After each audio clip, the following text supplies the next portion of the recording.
The Chennai Silks in Wow Summer Sale. Let's the celebrations begin. நான் முதல்ல இந்த ஜாதி படம் எடுக்கிற டைரக்டர்களுக்கு எதிரான எப்போவுமே ஸ்டேட்மெண்ட் கொடுத்துட்டே இருப்பேன். ரஞ்சித்னு ஒரு டைரக்டர், வெற்றிமாறன் ஒரு டைரக்டர், சில டைரக்டருங்க வளர்ச்சி கண்டதுக்கு அப்புறம் தான் சினிமா தளர்ச்சி ஆகிப்போச்சு.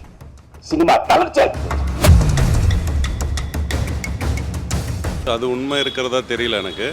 அதுக்கு பதிலாக இப்போ ஒரு அவேர்னஸ் வந்திருக்குன்னு வேணால் சொல்லலாம்.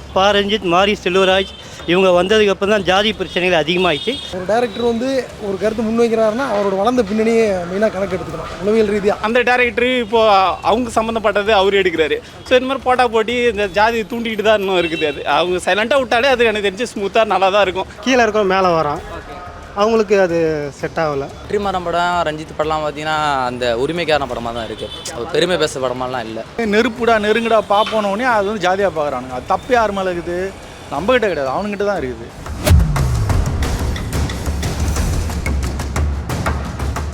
கவுண்டம்பாளையம் அப்படின்ற பட ஃபங்க்ஷனில் பேசின டைரக்டர் பிரவீன் காந்தி, ரஞ்சித், வெற்றிமாறன் இந்த மாதிரி டேரக்டர்லாம் ஜாதி படம் எடுக்கிறாங்க. இவங்களோட வருகைக்கு பின்னாடி தான் தமிழ் சினிமா வளர்ச்சி அடையாமல் தளர்ச்சி அடைஞ்சிருச்சு அப்படின்ற ஒரு விமர்சனத்தை முன் வச்சிருக்காரு. இதற்கு வெற்றிமாறன் பதில் சொல்லும்போது, இங்கே இருக்கக்கூடிய ஜாதி ஏற்றத்தாழ்வுகள் இருக்குது, அதை தான் நாங்கள் படத்தில் காட்டுறோம், இந்தியா முழுமைக்கும் இந்த ஏற்றத்தாழ்வுகள் இருக்குது அப்படின்னு அவர் பதில் கொடுத்துருக்காரு.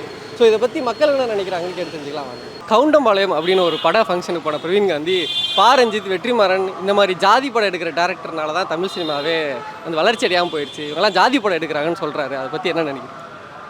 இப்போ பார்த்தீங்கன்னா இதுக்கு முன்னாடிலாம் நிறையா படம் எடுத்திருந்தாங்க. அப்போ இண்டஸ்ட்ரி நல்லா தான் வளர்ந்தது. இப்போ இவங்க தாழ்த்தப்பட்டவங்க தான் இது பண்ணுறாங்க. அதாவது கீழே இருக்கவங்களை பற்றி தான் மேலே காட்டுறாங்க, மேலே இருக்கவங்கள கீழே காட்டல. அது பண்ணுறது கரெக்டு தான். வெற்றிமாறன் இவங்க இருக்கிறது தான் காட்டுறாங்க, இல்லாத எதுவும் காட்டல. அது உண்மை இருக்கிறதா தெரியல எனக்கு.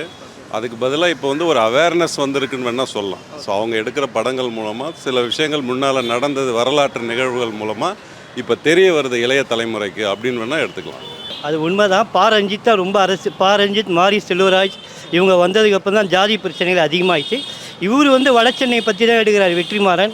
ஆனால் ரஞ்சித் வந்ததுக்கப்புறம் தான் அந்த ஜாதி பிரச்சனைகள் அதிகமாக இருக்குன்னு நான் நினைக்கிறேன். அது தவறான கணிப்பு, அவங்க தவறான கணிப்பு. வெற்றிமாறன் நல்ல படம்லாம் எடுப்பார், தனுஷ் வச்சு நல்ல படம் எடுப்பார்.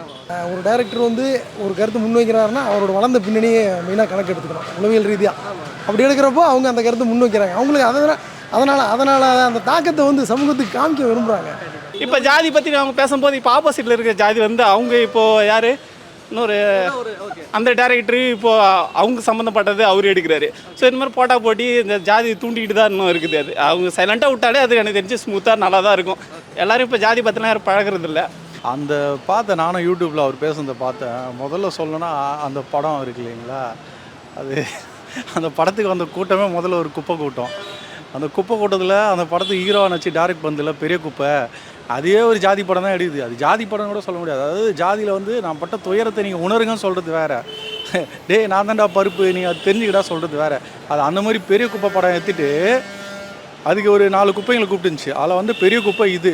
இந்த குப்பை என்னென்னு பார்த்தீங்கன்னா, பாவம் நல்ல ஒரு பெரிய ப்ரொடியூசரு, ஒரே ஒரு படம் ரச்சகன் எடுத்து அந்தால கவுத்து விட்டவன் இவன். அதுக்கப்புறம் துள்ளல்னு ஒரு பிட்டு படம் எடுத்து அது ஒன்றெல்லாம் உருப்படம் போன படம் அது. கசியில் இப்போ ரஜினியை பற்றி பேசினா, அதை பற்றி பேசினது ஒப்பே தின்னுக்குது.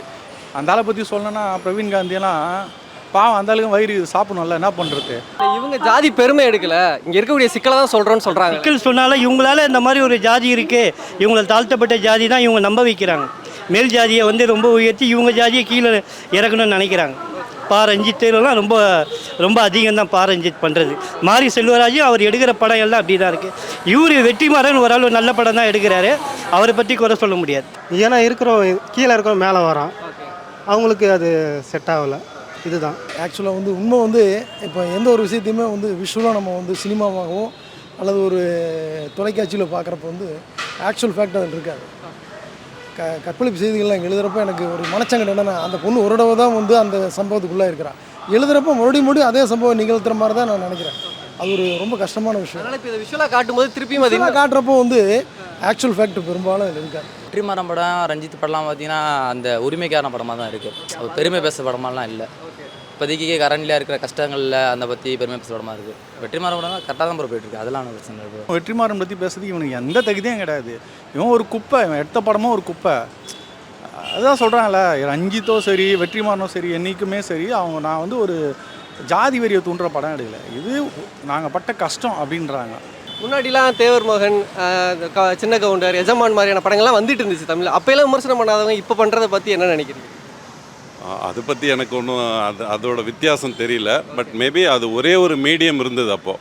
இப்போ ஒரே சினிமாங்கிற ஒரு மீடியம் இருந்ததுனால அப்போது பெரிய லெவலில் ரீச் ஆகலை. அது இப்போ வேரியஸ் மீடியம் இருக்கிறதுனால so people get to know that. ஏன்னா அப்போ கீழே இருக்கும் யாருக்கும் அறிவு நாலேஜும் இல்லை. இப்போ எல்லாத்துக்கும் நாலேஜும் கம்மமாக வந்துச்சு. அதில் கீழே இருக்கவங்களாம் மேலே வரணும்னு இவங்க நினைக்கிறாங்க. அது சில பேருக்கு இதாக பிடிக்கலன்னு நினைக்கிறீங்க. இப்போ எல்லாமே வெளி உலகம் தெரியுது. அப்போ யாருக்கும் சில பேருக்கு வெளி உலகம் தெரியாது. அதனால் இப்போ எல்லாத்தையும் வெளி உலகம் தெரியுதால இந்த மாதிரி தான் அவாய்ட் பண்ணுறாங்க. தேவர் மகன் படம் வந்து ஜாதியை வச்சு எடுக்கல. அது இந்த மாதிரி வன்முறைகள் வேண்டாம் தான் சொல்லி எடுத்தாங்களே தவிர சின்ன கவுண்டர் வந்து ஜாதி படமே கிடையாது. சின்ன கவுண்டர் படம்லாம் நான் பார்த்துருக்கேன். அது ஜாதி படமே இல்லையே. தேவர் பெருமைலாம் இல்லைன்னு நினைக்கிறீங்க? ஆமாம், ஜாதி பெருமைகள் இல்லை. ஒரு இதுதான் சமுதாய இதுதான், கிராமத்தில் நடக்கிற இதுதான். இப்போ இவங்க எடுக்கிறது கொஞ்சம் தவறாக இருக்குது. தவறான விஷயம் தான். ரஞ்சித் எடுக்கிறது ரொம்ப ரொம்ப தவறான விஷயம். அவரோட அசிஸ்டன்ட் தான் இவர் மாரி செல்வராஜ். அவர் எடுக்கிறது ரொம்ப தவறான விஷயங்கள் தான். அப்போல்லாம் வந்து சரியில்லை தமிழ் சினிமா. ஜாதியை வச்சு பேஸ் பண்ணி ஜாதியும் அடிப்படையாக இருந்தது. இப்போ தான் ஜாதி இல்லாமல் படம் எடுக்கிறாங்க. நாட்டாம படத்தில் ஒரு படத்தில் ஒரு சீன் வரும்.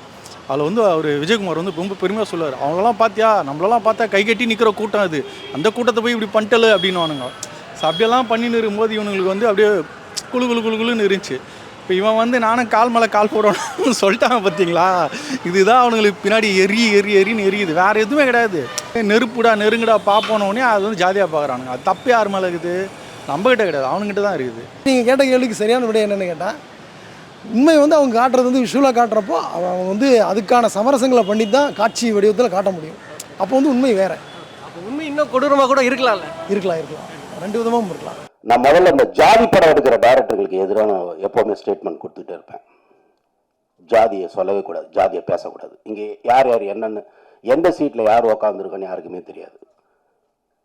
ரஞ்சித்னு ஒரு டைரக்டர், வெற்றிமாறன் ஒரு டைரக்டர், சில டைரக்டருங்க வளர்ச்சி கண்டதுக்கு அப்புறம் தான் சினிமா தளர்ச்சி ஆகிப்போச்சு. என் பக்கத்தில் யாருக்கான எப்படிங்க எனக்கு தெரியும். எல்லாம் சேர்ந்து விசில் அடிக்கிறோம். ஜாதியை சொல்லவே கூடாது சினிமாவில். அதனால இந்த ஃபங்க்ஷனுக்கு ஃபர்ஸ்ட் நான் ரஞ்சித் சார் ஃபோன் பண்ணாங்க, வரலாமா வேண்டாமா. என்னோட கொள்கை அது. சினிமாவில் ஜாதியை சொல்பவன் சமுதாயத்தில் ஒதுக்கப்பட வேண்டியவன். என்னுடைய கொள்கை அது. ஆனா ரஞ்சித் சார் வந்து ஹாப்பி ஸ்ட்ரீட் அப்படின்னு ஒன்று கோயம்புத்தூர்ல நடந்ததுக்கு தன்னுடைய தங்கை பிரதர், என்னுடைய சகோதரன் நாங்க சீர்கட்டுக்கான முதல் முறையாக குரல் கொடுத்தவர் ரஞ்சித் அவர்கள். முதல் முறையாக குரல் கொடுத்தாரு. அதுக்கப்புறம் தான் அதை பத்தின ஒரு அவேர்னஸ் வந்தது.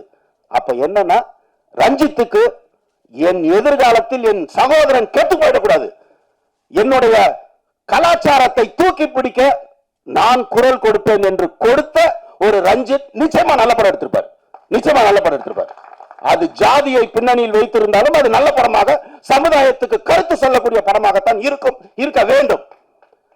ஒரு டயலாக் எனக்கு வந்து ரொம்ப கோபமாவே இருந்தது.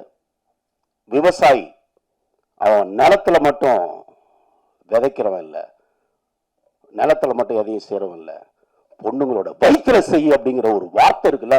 மை காட், அவரா எழுதல. அது சமுதாயத்தில் இன்று ஒரு ஜாதியை அந்த தலைவர்கள் அப்படி உருவாக்கி வச்சிருக்காங்க. ஓட்டுக்காக. நம்மளாம் ஒண்ணுங்க. சூத்திரியன் யாரு? நீங்க சொல்ற மாதிரியா? சூத்திரியன்ற ஒருத்தவங்க எப்ப திரும்ப உருவானா? நம்ம உருவாக்கல, இந்துக்கள் உருவாக்கல. இங்க படையெடுத்து வந்தா பாருங்க, அவன் உருவாக்கினான். இஸ்லாமியர்களும் அடுத்து வந்த வெள்ளைக்காரர்களும் உருவாக்கிய சூட்சமம் அது. சூத்திரன் என்பவன் சூத்திரத்தை அறிந்தவன், இறைவனுடைய சூத்திரத்தை அறிந்தவன் சூத்திரன், பிரம்மத்தை அறிந்தவன் பிரம்மன், பிராமணன். அப்படிதான் நம்ம வச்சிருந்தோம். வேறுபாடே கிடையாது நமக்கு. கால்நடை பயிற்சி பண்ணுவான், விவசாயம் பண்ணுவான், அவ்வளவுதான் சூத்திரன். அவனை கீழ்நிலைக்கு மாத்துறது யாரு? இங்க வந்து படையெடுத்ததுக்கு அப்புறம் தான் அவனை கீழ்நிலைக்கு கொண்டு போனான். இப்ப அவனுக்கு கூட இவனுக்கு சேர்ந்துக்கிட்டு நம்மளை காலப்படுத்திட்டு இருக்கானுங்க. மாற்றப்பட வேண்டும், அத்தனையும் மாற்றணும். நம்ம எல்லாரும் ஒண்ணு. இந்த எண்ணத்தை யாரு படமாக எடுக்கிறார்களோ அவர்களைத்தான் இனி நாம் கொண்டாட வேண்டும். அவங்களதான் நம்ம கொண்டாடணும். நிச்சயமா திரு ரஞ்சித் அவர்களுக்கும் இந்த படத்துல பணிபுரிஞ்சவங்களுக்கும் அந்த எண்ணம் இருக்கும். நிச்சயமாக அந்த படம் நாம் அனைவரும் சகோதரர்கள், பிரிவினை கிடையாது. ஆனால் திட்டம் போட்டு நாடக காதல் செய்து நாட்டை நாசம் செய்யும் எவனையும் தண்டிக்கும் உரிமை நல்லவர்களுக்கு உண்டு.